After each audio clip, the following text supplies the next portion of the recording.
चलो स्टार्ट करें। क्या पढ़ा था लास्ट में? कितना पढ़ा था? लीगल थ्योरी पढ़ ली थी?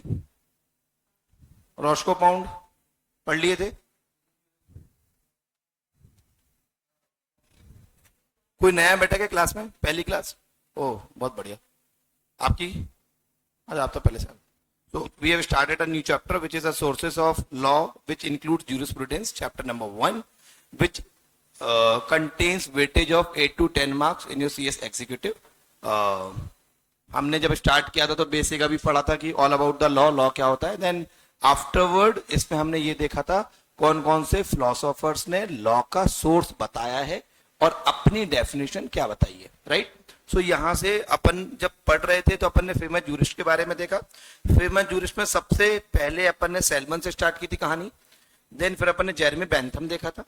Then professor Julius Stone, then GW Paton, इनके बारे में देखा। Then we have done with super quicker कि अपन ने क्या क्या पढ़ा था अपना basic. Then afterward we have started with legal theory, और लीगल थ्योरी में अपन ने 3 तरह के लॉस पढ़े थे, ठीक है। और उसमें जो कॉन्सेप्ट दिया था जिन्होंने सबसे पहले थे that person known as Jeremy Bentham. Then secondly इनके अपन ने 8 एस्पेक्ट पढ़े थे which I said very very very important. Then afterward जिसको अपन ने सॉफ्ट सारी यहाँ पे नाम लिखा हुआ है। देन आफ्टरवर्ड्स अपन ने जॉन ऑस्टिन के बारे में पढ़ा था जिसका मैंने बताया बहुत इंपॉर्टेंट फिलोसोफर है और बहुत पुराने हैं, इनका भी नाम चलता है लॉ के बेसिस पे। इसके बारे में जब जब अपन फिलोसोफर की स्टडी करेंगे, जब वो कोई बात बोलेंगे तो नेचुरल है उनको किसी और पर्सन के द्वारा क्रिटिसाइज भी किया जाएगा। तो इनके अपन ने कुछ क्रिटिसिज्म पढ़े थे, और क्रिटिसिज्म ऐसा नहीं एक पर्सन के हैं तो सिमिलर क्रिटिसिज्म नहीं हो सकते। सो सिमिलर एक या 2 पॉइंट अपन ने same to same criticism Salmond के भी पढ़े थे जो कि ऑस्टिन जैसे ही हैं। एंड आफ्टरवर्ड रॉस्को पाउंड अपन ने पढ़ा था जिनके बारे में अपन कंटिन्यूड पढ़ रहे थे, और इनका अपने को देखना था क्लासिफिकेशन ऑफ इंटरेस्ट पाउंड ने कैसे किया हुआ है। आई थिंक यहीं से पढ़ना था, ठीक है। गलती से किसी ने घर पे जाके मॉड्यूल नाम की चीज को खोला था, एक अर्ग नहीं खोला, यहाँ पे ओपन किया नहीं। सो हार्डकोर, अरे भाई ऐसे समझो पेपर निकालना नहीं निकालना, ये वाला मतलब जेआईजीएल का पार्ट है ना। 1 जून को पुराने वाले बच्चों का पेपर होगा, उसमें से अपन पेपर चेक कर लेंगे सोर्स ऑफ लॉ से क्या आया। मोस्टली 8 से 10 नंबर का आता है, अगर 5 से 6 का भी आया तो भी हमें 8 से 10 जैसा पढ़ना है, 2 नंबर का आया तब भी हमें 8 से 10 पढ़ना है, बिकॉज ये 3 साल का एवरेज मार्क्स बता रहा हूं 8 से 10 नंबर का पेपर में आता है। और हर 6 महीने में जब अटेम्प्ट होता है तो डिपेंड्स कि कौन से अटेम्प्ट में ज्यादा आया किसमें कम आया। सो अब वो फिक्स नहीं कर सकते कि आईसीएसई कितना पूछेगा, बट पूछेगा जरूर। चैप्टर है तो वो नेचुरल है, इससे कुछ ना कुछ पूछना है, और चैप्टर प्योर थ्योरी है और सबसे आसान होता है उन्हें थ्योरी पे क्वेश्चंस बनाना। सो अभी जब हम डायरेक्ट क्वेश्चंस पढ़ना समझ जाएंगे, डायरेक्ट थ्योरी पढ़ना समझ जाएंगे, तब अपन इसकी ही इतनी टाइप की प्रैक्टिस करेंगे एप्लीकेशन बेस्ड। एप्लीकेशन बेस्ड मतलब यहां पर टिपिकली आपको 4 से 5 लाइनें लिख के देंगे, they will not ask anything in direct. जिसे बिल्कुल नहीं पूछने वाले कि सेलमन के 8 बेसिक प्रिंसिपल बताओ जो सॉफ्ट तारी के नाम से अपन ने पढ़े, ये एस्पेक्ट बताओ, then ask aspect only, but 4 से 5 लाइनें आपको लिख के देंगे जिसमें यू नीड टू सर्च कि वो एस्पेक्ट पूछ रहा है। बात समझ में आई? सो इसी बेसिस पे जब अपन एप्लीकेशन बेस्ड क्वेश्चंस करेंगे, बट उसके पहले नेचुरल है हमें डायरेक्ट क्वेश्चन समझना।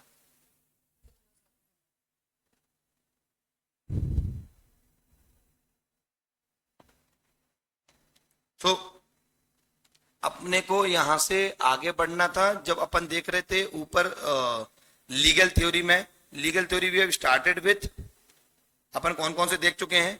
अपन ने बोला तो 3-3 का बाइफर्केशन कर दिया है, ठीक है। सो 3 के बाइफर्केशन में सबसे पहले we have done with Jeremy Bentham, we have done with Austin, we have done with John William Salmond and, अच्छा इनको सेलमन बोला जाता है, एल इनका साइलेंट होता है, ठीक है। देन रॉस्को पाउंड, इनके बारे में अपन पढ़ रहे हैं कंटिन्यू। और इन्हीं का क्लासिफिकेशन ऑफ इंटरेस्ट बताया। तो सबसे पहले इनका कहना है पाउंड क्लासिफिकेशन ऑफ इंटरेस्ट कुछ इस तरह से करता है। सबसे पहले इनके इंटरेस्ट को इन्हें 3 बेसिस पे डिवाइड कर दिया, पर्सनल, पब्लिक, सोशल। तो सबसे पहले बात कर रहे हैं इंडिविजुअल इंटरेस्ट क्या होगा, जिसको अपन पर्सनल इंटरेस्ट बोल सकते हैं। So personal interest basically depend करेगा। अच्छा पहले पाउंड की थ्योरी याद है क्या, क्या बोला था ऊपर, पहले यहां से देखते वापस।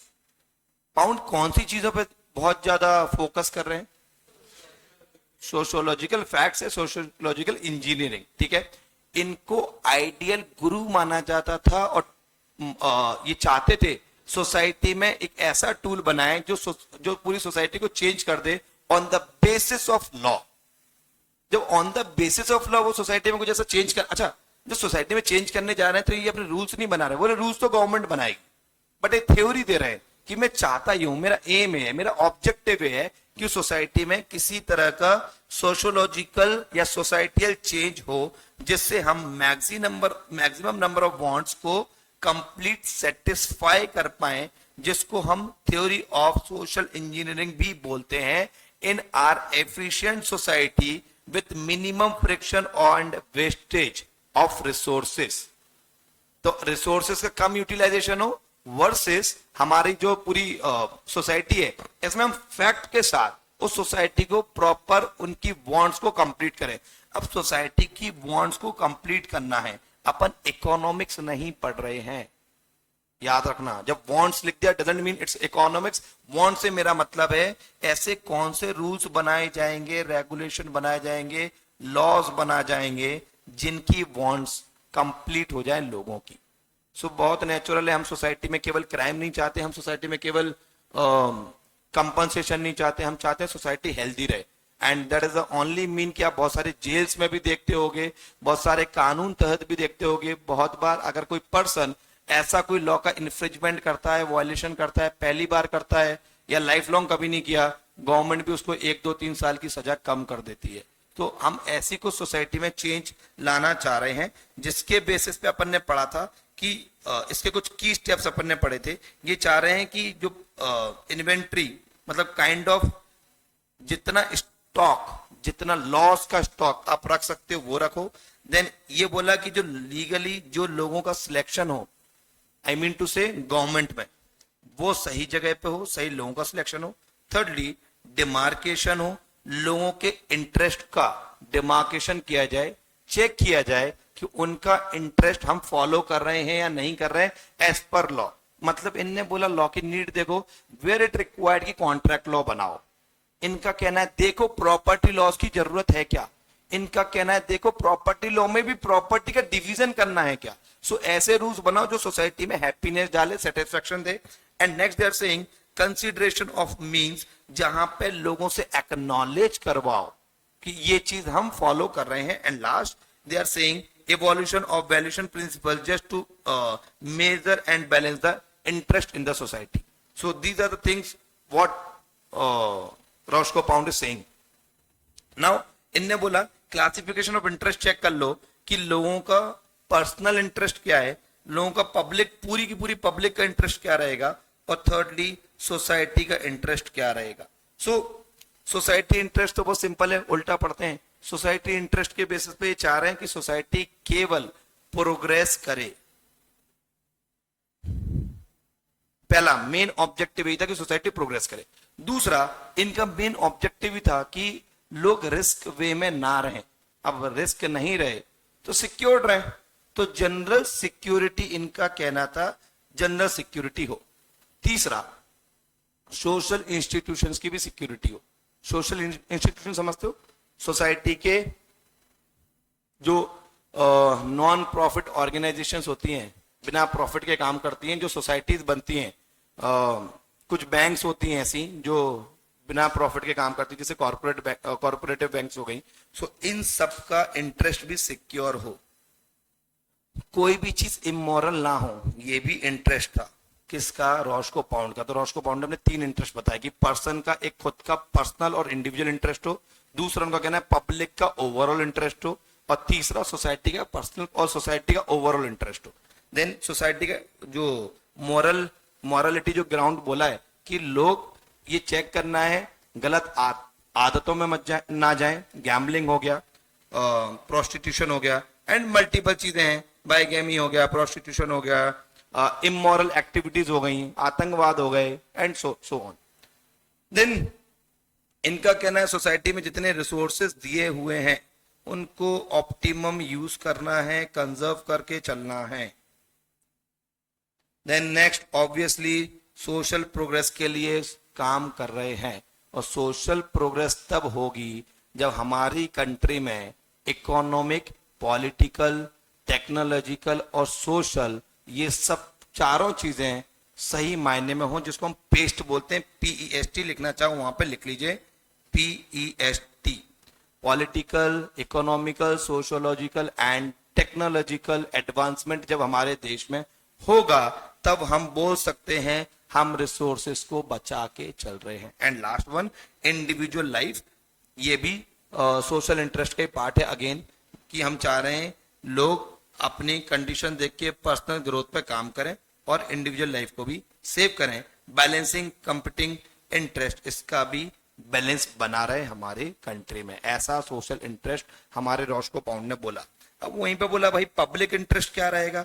So public interest political life से डायरेक्ट जुड़ा हुआ है कि interest asserted bye individuals from the stand out of political life, कि कुल मिला के वो चाह रहे हैं जो सोसाइटी के बेसिस पे अब पब्लिक प्रॉपर्टी है या फिर पब्लिक की जो भी रिसोर्सेस है उनका सही यूटिलाइजेशन हो, उसमें अगर गवर्नमेंट या किसी भी बेसिस पे ऑनरेनियम बेसिस पे कोई गवर्नमेंट उसको क्लेम करना चाहे तो कर सकती है। देन इंडिविजुअल इंटरेस्ट, इसमें 3 अलग अलग पॉइंट डाल दिए, आप चाहो तो एक सिंगल पॉइंट में लिख सकते हो एग्जाम में, बट जो ओवरऑल चीजें जो रॉस्को पाउंड के जो क्लासिफिकेशन ऑफ इंटरेस्ट था उसको आपको ओवरऑल 3 पॉइंट में डिवाइड करना है। नंबर 1 इंडिविजुअल और पर्सनल, नंबर 2 पब्लिक और तीसरा सोशल।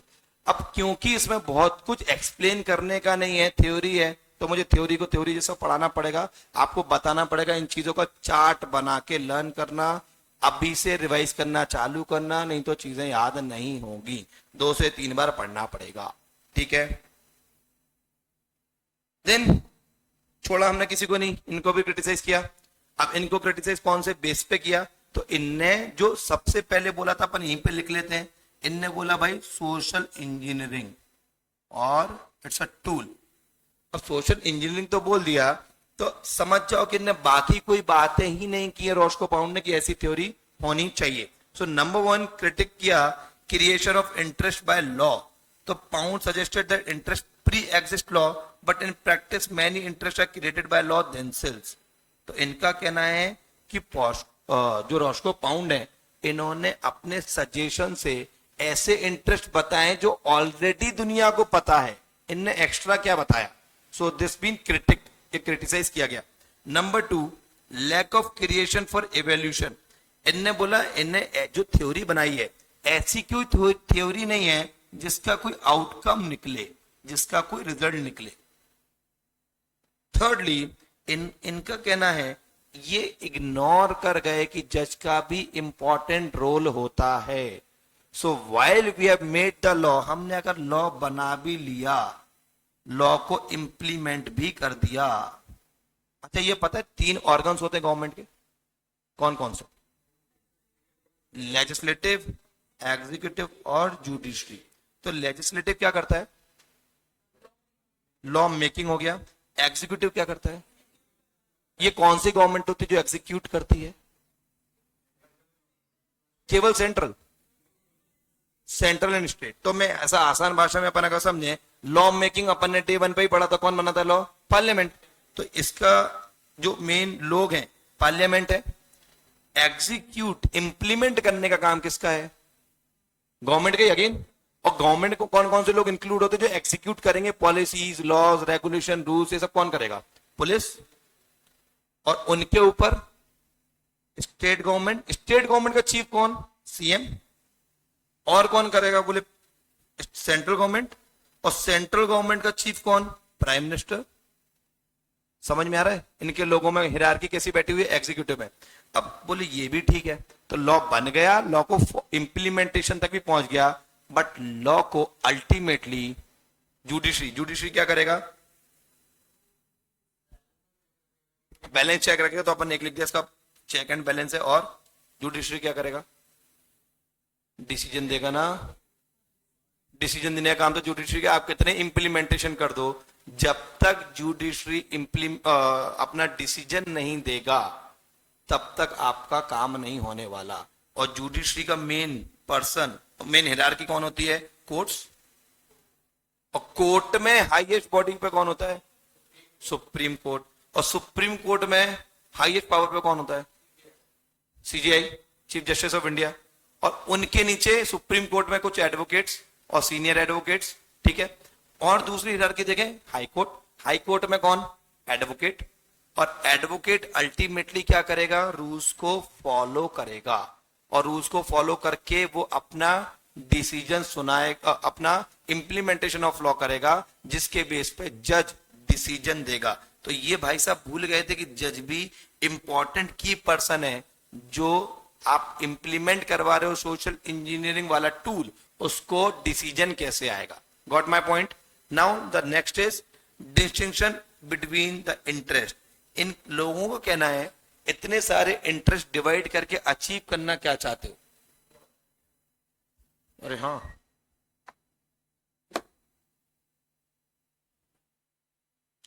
सो क्रिटिक इस पॉइंट पे भी हुआ कि इतने सारी चीजें करने के बाद अचीव क्या करना चाहते हो? आप लोगों का इंटरेस्ट डिस्ट्रीब्यूट कर रहे हो, पर्सनल इंटरेस्ट कर दिया, सोशल इंटरेस्ट कर दिया, पब्लिक इंटरेस्ट कर दिया, बट इस सब चीजों से कुछ होगा नहीं। So this the distinction between interest जो इनने किया। Then next they are saying policy in recognised interest. बोले इन्होंने वही पॉलिसीज बनाई हैं जिसके बेसिस पे इंटरेस्ट डिवाइड किया है, तो ये तो गड़बड़ हो जाएगा लॉ का, इसलिए क्रिटिक है। ऐसा नहीं होना चाहिए कि आपने लोगों का डिस्ट्रीब्यूशन कर दिया on the basis of society, और उसके बाद आपने लॉ को भी डिवाइड कर दिया कि ये लॉस केवल पर्सनल इंटरेस्ट में, ये लॉस पब्लिक इंटरेस्ट में, ये लॉ सोसाइटी के इंटरेस्ट में। So it would be like simple and single. आप जितना, जब तक आप सेंट्रलाइज नहीं करोगे डिसीजंस को, उतना ये कॉम्प्लिकेटेड हो जाएगा। तो कॉम्प्लिकेटेड है तभी उसमें कॉन्फ्लिक्ट है, और जहां कॉन्फ्लिक्ट है तो उसको उन्होंने उठा के क्रिटिक और क्रिटिसिज्म कर दिया। समझ आई बात? क्रिटिसिज्म में याद रखने हैं at least 4 point of each author. अगर किसी के, क्योंकि जब भी क्रिटिसिज्म आएगा एग्जाम में, तो आपको पहले उनकी थ्योरी बतानी पड़ेगी, उसके बाद आपको क्रिटिसिज्म बताने पड़ेंगे।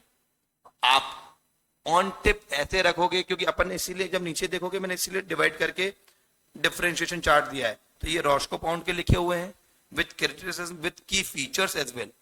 सेम अपन ने रॉस्को पाउंड पढ़ लिया, तो रॉस्को पाउंड सोशियोलॉजी का जूरिस्प्रूडेंस की बात करते हैं, और उसी बेसिस पे सोशल इंजीनियरिंग चलाते हैं, और उसी बेसिस पे इनके 4 क्रिटिक पॉइंट है। ठीक है, नेक्स्ट ये बहुत सिंपल है, प्रोफेसर एच.एल.ए. हट। अब एच.एल.ए. हट क्या बोलते हैं? सबसे पहले ये है कहां से? ब्रिटिश लीगल फिलोसोफर है, और इनने जो थ्योरी दी है लगभग सिमिलर थ्योरी पे काम किया है, पॉजिटिविज्म स्कूल ऑफ लॉ, जिसको एनालिटिकल स्कूल ऑफ लॉ भी बोलते हैं। जो अपन ने पहले पढ़ी थी, सिमिलर, एकदम सिमिलर है। अटक गया?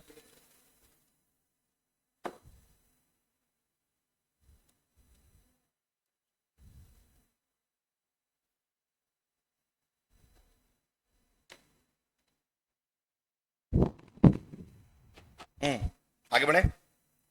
अपन ने analytical school of theory law पढ़ी थी, याद है? अरे याद है, अभी थोड़े दिन पहले। तो एग्जैक्टली वो भी प्रोफेसर एच.एल.ए. हार्ट ने उसमें अपना कंट्रीब्यूशन दिया। इनका कहना है एनालिटिकल स्कूल ऑफ लॉ वही बातें बोलता है जो लॉ में कमांडिंग वाली चीजें हैं। आपको याद हो अपन ने लॉ ऑफ कमांड पढ़ा था, जो किसने दिया था लॉ ऑफ कमांड? याद करो, जेरेमी बेंथम भाई साहब, इनिशियली पढ़ा था अपन ने। तो लॉ ऑफ कमांड के बेसिस पे मैंने बोला था वो चाह रहे हैं यूटिलिटी ऑफ लॉ बताओ, कि लॉ का यूटिलाइजेशन क्या होगा। सेम बात है इन्होंने बोली है। अब एक्चुअली हार्ट जब आएंगे तो ध्यान रखना, इन्होंने पॉजिटिव स्कूल ऑफ लॉ की बात बोली है, और इसी को बोला जाता है एनालिटिकल स्कूल ऑफ लॉ। सबसे पहले law as a command, same बात जो अपन ने पढ़ी थी, लीगल कॉन्सेप्ट एनालिसिस, क्योंकि इसको एनालिटिकल स्कूल ऑफ लॉ भी बोला जाता है। लॉजिकल डिडक्शन, लॉजिकल डिडक्शन मतलब जो प्री डिटरमाइंड रूल्स रेगुलेशन लिखे हुए हैं उसको डिड्यूस करो, उसको इंटरप्रिटेशन करो। Then thirdly they are saying moral judgment, मतलब moral judgments can not be established through rational argument और एविडेंस। मॉरल जजमेंट तब आएगा जब जज के पास सारे एविडेंसेस के साथ वो दोनों लोगों की बात सुने, हियरिंग हो और उसको बहुत सारी चीजें उससे मिले, तब जाके वो मॉरल जजमेंट आएगा। जो प्रोफेसर एच.एल. हट ने बोला था केवल डिपेंडेंट नहीं है एविडेंसेस पे। Next is separation of law and morality, ये भी इन्होंने यही बात बोली है कि आप जब लॉ को सेपरेट करके पढ़ते हो फ्रॉम मॉरलिटी, क्योंकि यहाँ पे आप हर चीज को मॉरल इमोरल ग्राउंड्स पे नहीं देख सकते, आपको ये भी देखना पड़ेगा लॉ क्या बोल रहा है, क्या सही है और क्या गलत है। नाउ इनकी थ्योरी को पढ़ लिया, एज सच इनके कुछ खास क्रिटिसिज्म नहीं थे क्योंकि इनने कोई न्यू थ्योरी जनरेट नहीं की है, इनने वही सारी चीजें बोली जो ऑलरेडी बेंथम ऑस्टिन बोल चुके थे। ठीक है, नेक्स्ट इज, अच्छा फिर भी इनका नेचुरल लॉ थ्योरी से बहुत कुछ लेना देना है। Natural law school of theory ये बोलती है कि आप जो भी काम करोगे वो फेयर और मॉरल ग्राउंड्स पे करोगे, जो नेचर गवर्न कर रहा है वो आप फॉलो करोगे, that is the natural school of law. आगे पढ़ने वाले हैं अपन नेचुरल लॉ स्कूल के बारे में। नेक्स्ट पर्सन वॉज हंस केल्सन, दिख गए पर अटक गया, फीस नहीं भरी क्या तुम लोगों ने?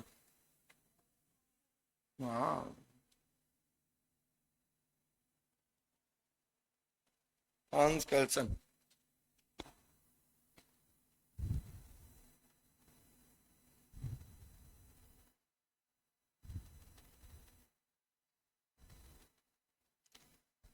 ये अपन ने एच.एल. हट पढ़ लिया, सिमिलर बात बोली इन्होंने भी। अरे अभी पढ़ाना एच.एल. हट, साथ में अपन इसका डिफरेंशिएशन चार्ट भी पढ़ते जा रहे हैं। अब इनके एज सच मैंने अभी बताया क्रिटिसिज्म नहीं थे, बट फिर भी आप लिखने के लिए अपने पास दो हैं जो यहाँ पे मेंशन कर दिए कि इन्होंने रूल ऑफ मॉरलिटी को दिमाग में नहीं रखा और इनने बोल दिया कि आप अलग अलग करके पढ़ो। And does not adder relationship between the law and justice, क्योंकि ये नेचुरल लॉ स्कूल को फॉलो करते हैं तो लॉ और जस्टिस दिमाग नहीं लगाते हैं, बोलते हैं जो नेचर ने लॉ लिखा है उसी को हम फॉलो करेंगे। तीसरे भाई साहब हंस केल्सन, ये भी बहुत इंपॉर्टेंट नहीं है। ठीक है, तो ये दोनों जो भी एच.एल. हर्ट पढ़ा और हंस केल्सन बहुत नहीं है, बट रीड करोगे डिफरेंशिएशन समझोगे तो अपने को समझ में आएगा क्या सही क्या गलत। सो इन्होंने जो थ्योरी दी है उस थ्योरी का नाम है pure theory of law. So it's a pure theory of law जो दोनों तीनों बातें करते हैं, जिसमें ये बोलते हैं कि इनका जो व्यू पॉइंट है वो है जो law as a normative science. Normative science मतलब जो कि नेचुरल साइंस से लिया गया है। तो जो बेसिक साइंस प्रिंसिपल्स बोलते हैं उसी तरह से इनका कहना है। नेचुरल साइंस भी बोलता है और इनकी प्योर लॉ थ्योरी भी बोलती है कि केल्सन का कहना है कि हम रिलीजियस और मॉरलिटी की केवल बात नहीं कर सकते, इनके अलावा भी लॉ है। So Kelsen rejected the idea of law draw on the concept of religion and morality. इनने बोला इसके बियॉन्ड सोचो, लॉ में रूल्स रेगुलेशन बनाओ, केवल मॉरलिटी और रिलीजन को फॉलो नहीं किया जा सकता। नाउ दे आर सेइंग, इनके जो नीचे देखोगे legal order norms, ideally 3 norms हैं। पहला है प्राइमरी नॉर्म जो स्पेसिफाइड लोगों के फंडामेंटल बिहेवियर पे बात करता है। दूसरा है हायरार्की ऑफ नॉर्म्स जिसमें इनका कहना है एक पैरामिड बनाओ और पैरामिड के बेसिस पे जो लीगल स्ट्रक्चर है उसको आप फॉलो करो, जो अपन ऑलरेडी कर रहे हैं। अपन ऐसा नहीं कर रहे कि अगर किसी ने कुछ गड़बड़ कर दिया तो किसी भी कोर्ट में चले जाएंगे या हम किसी भी एडवोकेट के पास पहुंच जाएंगे।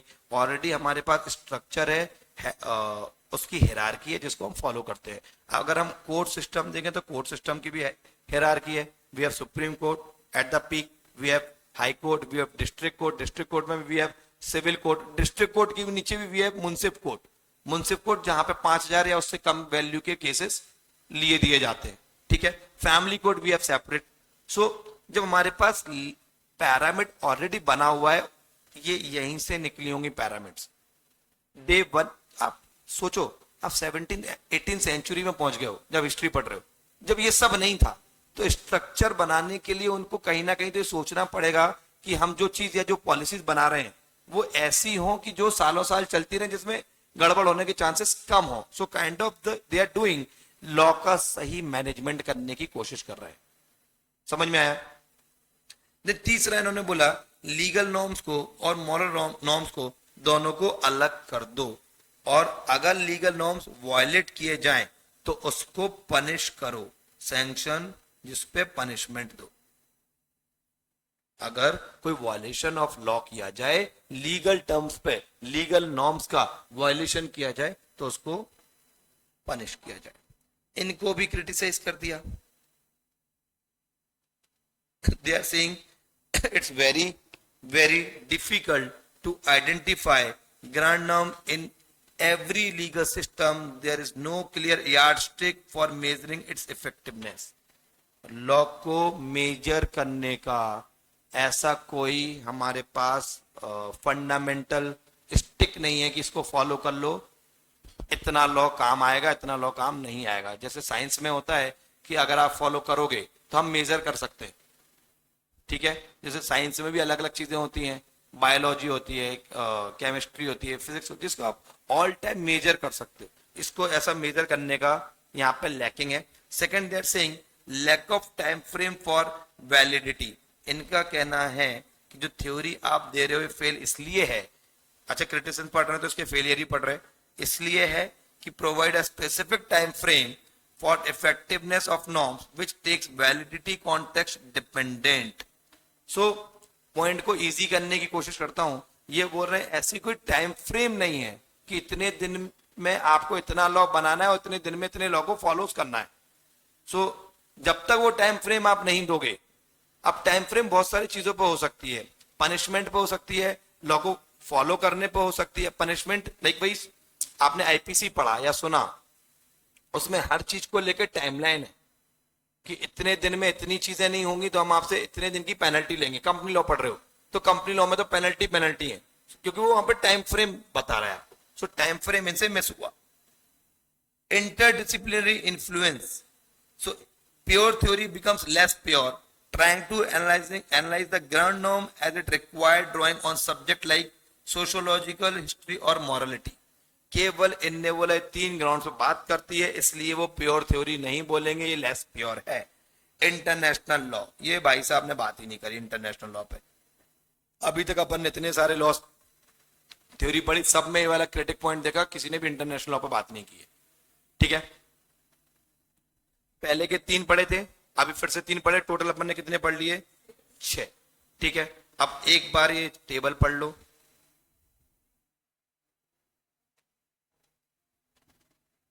और टेबल के नीचे बहुत सारे धड़ाधड़ क्वेश्चन ही क्वेश्चन है, आंसर्स भी लिखे हैं, मतलब केवल टेस्ट नहीं है वो। सो पहले एक काम करिए, ये जो 3 जो अब भी पढ़े हैं पहले इनको पढ़ो, फिर अपन प्रीवियस टेबल पे चलते हैं, उसके बाद ये क्वेश्चंस करेंगे, ठीक है।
डन।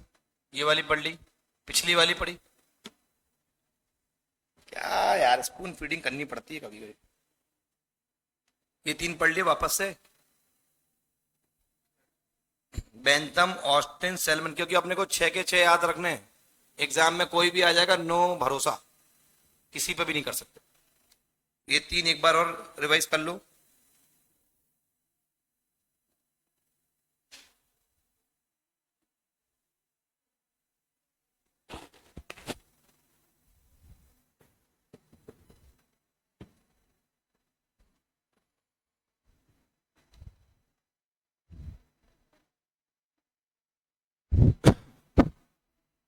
डन। ठीक बात, नीचे क्वेश्चंस हैं ढेर सारे, 20 होंगे शायद। अब बहुत सारा काम आपका चालू हो गया रीड करने का।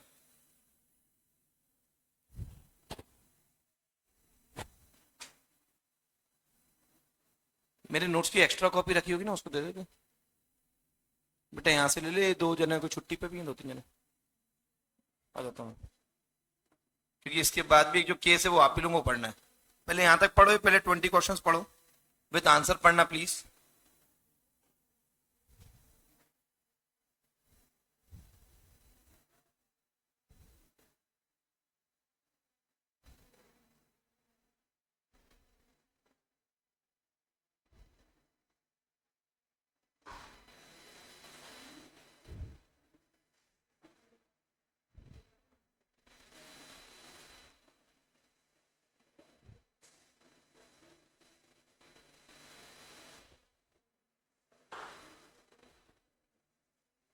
बातें नहीं बेटा, पढ़ लो, 20 क्वेश्चंस हैं।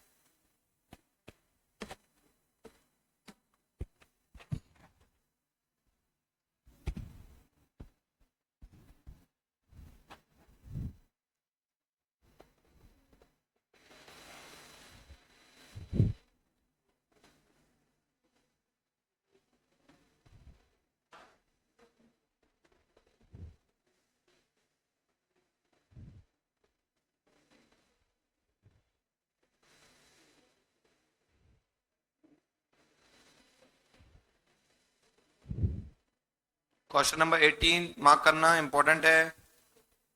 आपको पता होना चाहिए ग्रैंड नाम एंड उसकी वैलिडिटी।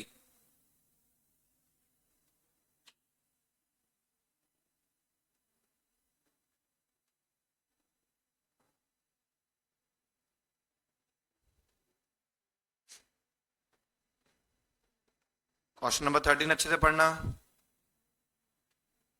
क्वेश्चन नंबर 7 अच्छे से पढ़ना।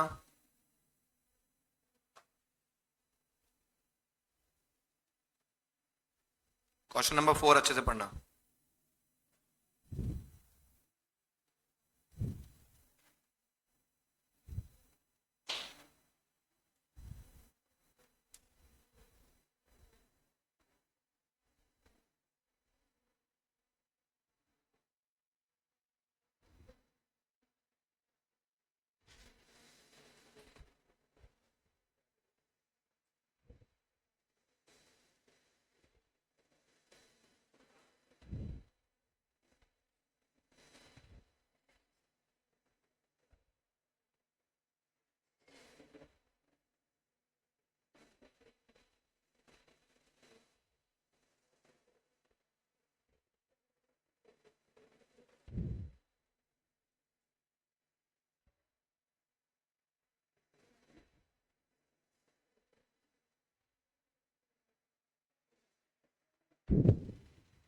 डन। 20 क्वेश्चंस पढ़ लिए अच्छे से, आगे बढ़े। नाउ द इंपॉर्टेंट के जिसके बेस पे आप समझ पाओगे जो अभी अपन आगे पढ़ने वाले स्कूल्स ऑफ लॉ। तो अपने पास टोटल 5 स्कूल्स ऑफ लॉ हैं, ठीक है। एक हाइपोथेटिकल सिचुएशन लेके आया हूं आपके सामने। That hypothetical situation not in your module, ये मॉड्यूल में नहीं है। जैसे घबरा मत जाना कि सब याद करना है, बट ये कहानी लिखी हुई है मैंने, और जिसपे जब वो कहानी लिखी तो अलग अलग फिलोसोफर्स, अलग अलग लॉयर्स ने क्या बोला, तो उनकी ओपिनियन भी मेंशन्ड है, ठीक है। सिंपल सी कहानी है। कुछ लोग हैं वो केव में फंस जाते हैं, तो एक बार रीड कर लो क्विकली। आप भी को समझना है, आप भी को एक्सप्लेन करना है, क्योंकि उसके बेस पर स्कूल्स ऑफ लॉ पढ़ने वाले। This theory is not in your book, fictitious case है।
क्या बात कर रहे हो? चलो ऊपर से पढ़ते हैं फैक्ट्स, फैक्ट से चालू करते हैं। So it's a fictitious case. अब आएगा, थोड़ा बैकग्राउंड देता हूँ। सो 5 लोग, 5 केव एक्सप्लोरर्स, 5 लोग हैं जो एक्सप्लोर करने के लिए केव में गए, and they were trapped in inside the cave. तो फंस गए केव में, उनके पास जिसमें से one of them was Roger Whetmore. और उनको ये समझ में आया कि हमारे पास लिमिटेड फूड सप्लाईज है, खाना बहुत कम है, और रेस्क्यू यहाँ से निकलना बहुत डिफिकल्ट है, time consuming and costly due to the remote location, क्योंकि रिमोटली थे तो बहुत डिफिकल्ट था उनके लिए। 10 वर्कमैन पहले ही इसी केव में निपट चुके हैं, and approaching the starvation the radio contact eventually established with the rescue team on 20 day in the cave in. And उसके तो इनका कहना है कि भाई रेडियो कॉन्टेक्ट ये सब चीजें थी नहीं, वैसा कुछ है, एंड 10 दिन तक उनको The explorer learned that another 10 days would be required in order to free them। उन्हें जो केव में जो जिस पर्पस से वो गए थे, अगले 10 दिन निकालने बहुत जरूरी थे। And after the consultation with the medical expert, तो उनका कहना था कि अगर आप 10 दिन तक सरवाइव रहना चाहते हो तो बिना फूड के, हाँ, तो बहुत डिफिकल्ट है। तो इस चक्कर में आपको एक किसी पर्सन को मारना पड़ेगा आउट ऑफ 5, और उसको मारने के बाद, किल करने के बाद उसको खाना पड़ेगा। अब और आगे पढ़ो। The doctor hesitantly stated that they would no one on the rescue team said yes when asked if should hold the lottery to decide. कौन बोलेगा मुझे मार दो 5 में से, तो उन्होंने बोला हम लॉटरी कर लेते हैं, ठीक है, काइंड ऑफ। उस टाइम लॉटरी के भी इतने ऑप्शंस थे नहीं। So the radio is turned off, radio निपट चुका था, and later lottery is held. The explorers were initially hesitate to use this desperate step, and but after hearing the radio chats they agreed। Radio chat जब doctor से सुनी, उतने radio बचा था जितना वो सुन पाए, और वो अग्री कर गए। रोजर वेटमोर प्रपोज्ड, जो सबसे पहला व्यक्ति था, he proposed casting lots using a pair of dice he happened to have with him। जो खुद के पास रखा था, उसके पास डाइस था, और डाइस के हिसाब से उसने बोला चलो भाई एक लॉटरी सिस्टम करते हैं। Roger Wetmore backed out of the ideal before the dice were rolled। वो खुद पीछे हो गया, and indicating he would wait for another week। The other accused him of betraying their trust and continued to cast the dice। बाकी लोगों ने trust करके उन्होंने बोला कंटिन्यू करते हैं डाइस, और देखते हैं क्या। The defendants invited Wetmore to announce any concern to the fairness of dice throw before throwing it on behalf। He didn't raise an objection and throw went against him। Wetmore was put to death and devoured। कौन निपटने वाला था? Wetmore। And in the case of Spontaneous Explorer, the person to be eaten was chosen by throwing a pair of dice। जैसा सबने बोला उसको follow किया, तो यहां तक स्टोरी तो समझ में आ रही है क्या बोलना चाह रहे हैं. Then following the rescue and actually जैसा आर्टिकल था, मैंने आर्टिकल का आर्टिकल रख दिया इसमें, इससे वो लैंग्वेज थोड़ी आपको कठिन लग रही है. तो in the case of afterward following the rescue and recovery the survivors were charged with the murder of Roger Whetmore. ये हो गया. इसके बाद समझो क्या है कि फॉलोइंग उसके बचने के चक्कर में रिकवरी ऑफ सर्वाइवर, क्या इसको मर्डर का नाम दिया जाए जो हुआ. In the Commonwealth of New York the mandatory sentence for murder is death by hanging. अगर आपने मर्डर किया है तो वो हैंगिंग से वो डेथ बाय हैंगिंग दिया जाएगा. On the fact as found by the jury the trial जज ruled by the defendant were guilty of murder in sentence them to hanged. Fact के बेसिस पे जब जूरी बैठी, उनका कहना था जो आपने डाइस से जो टॉसिंग की है बाय चांस, आपने अल्टीमेटली एक पर्सन का मर्डर किया है जिसको आपने मारा है, तो जिस आप बाकी लोगों को क्या करना चाहिए इस बेसिस पे, हैंग टू डेथ देना चाहिए. जब after trial both the trial judge and jury joined in a petition of chief executive of New York to commute the death sentence of surviving explorers to the 6 months of imprisonment. बोले 6 महीने तो दो, फिर समझते हैं. And the chief executive waits for the Supreme Court disposition of the petition of error before making a decision regarding clemency. अब जज 5 लोगों की जो जूरी थी उनका ओपिनियन क्या था, पहले तो अपनी ओपिनियन बनाओ. इट वॉज एक्यूटेड, मतलब उसको बाइज्जत बरी कर देना चाहिए या उसको सजा देनी चाहिए इम्प्रिजनमेंट, या फिर मर्डर का चार्ज लगाना चाहिए. 6 महीने की या 2 साल की 3 साल की सजा दे दो, कॉन्विक्ट कर लो, इम्प्रिजनमेंट दे दो, या फिर मर्डर का चार्ज लगा के उसको भी फांसी दे दो, या फिर बाइज्जत बरी एक्विट कर दो. तो ये सवाल है. सवाल समझ में आया.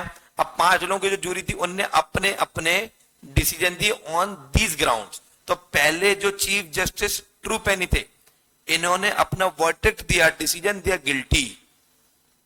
रीजन ये है, पढ़ लेना. दूसरे जो ओपिनियन थे जस्टिस फोस्टर, इनका कहना था वर्डिक्ट क्या है, इनोसेंट, छोड़ दिया जाए. क्यों? क्योंकि इनने जिसको फॉलो किया उस स्कूल ऑफ लॉ का नाम क्या है, नेचुरल स्कूल ऑफ लॉ, जो मैं पढ़ाना चाह रहा था. तीसरा जस्टिस टैटिंग का कहना क्या था, वर्डिक्ट अनसर्टेन, बोले रेस्क्यू कर लिया जाए, कन्विक्ट कर लिया जाए, 3-4 महीने जो भी है उसको सजा दे दो, छोड़ दो. ठीक है. और उनका रीजन यहां पे लिखा हुआ है. एंड नेक्स्ट इज जस्टिस कीन, इनका था guilty.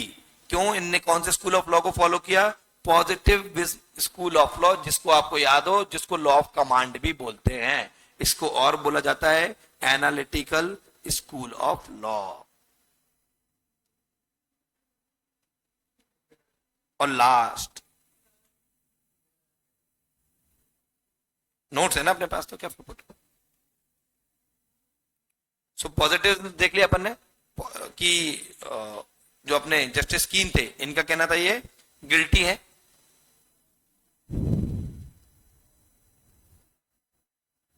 And last that person was justice handy. इनने बोला legal realism school of law लगाओ, ये भी स्कूल ऑफ लॉ है.